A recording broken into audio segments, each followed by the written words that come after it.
Bonjour, sur la dernière vidéo, je vous avais montré ce cep de vigne sur la particularité, effectivement, de ces vignes qui étaient mortes et que mon père, tout simplement, avait coupé sans s'occuper des racines. Donc voilà, donc ici, on avait le feuillage que l'on avait et il était peu probable que la racine, il est encore attaché ici, elle était quand même par ici, ça sort du cadre. Donc voilà, par rapport aux autres tout simplement, on a la racine, je vais vous le présenter dans le bon sens, qui est comme ça. Là, vous avez le cep, la souche que l'on voit en dehors de la terre. Et ici, vous avez les racines. Donc quand on a à enlever une souche de vigne, tout simplement, qui est en réel, vous avez surtout, tout simplement, une longueur en dessous, puis quelques ramifications que j'ai.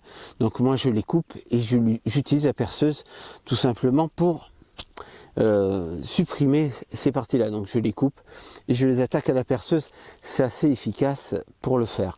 Donc ça, c'est une souche classique, tout simplement.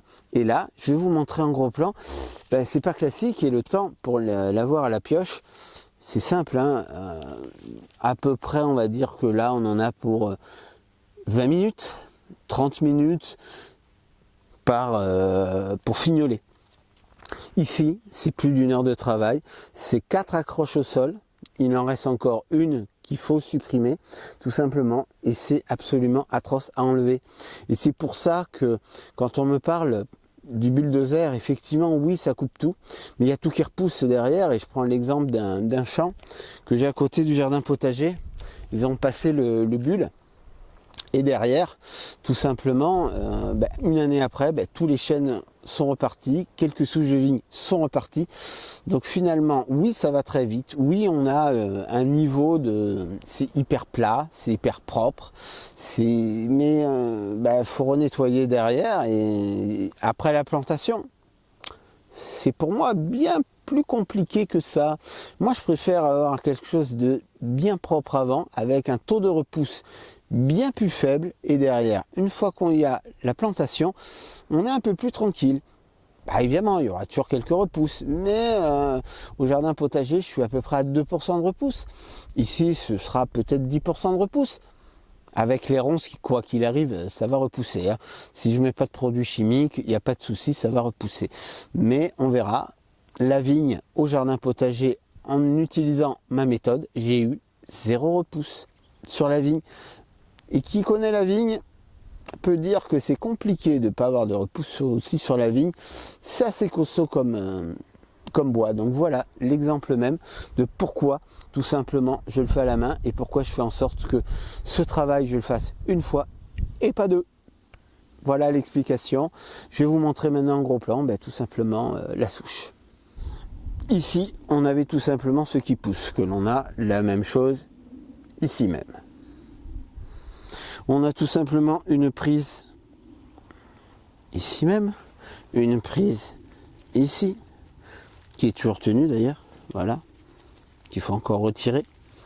Yep, s'il tient encore. On avait ici, on a ici.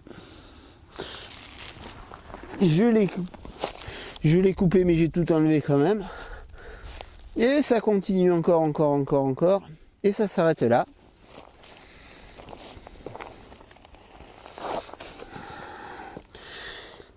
Et ici, ce qui prouve, c'est que là, par exemple, rien que pour enlever tout simplement une souche de vigne, il m'a fallu donc creuser sur quasiment plus de 1 mètre pour récupérer tout simplement ici. Alors que là, par exemple, sur celle-là, je n'ai qu'à faire un trou et la racine sera tout simplement totalement droite. Donc je vais vous montrer ici en gros plan.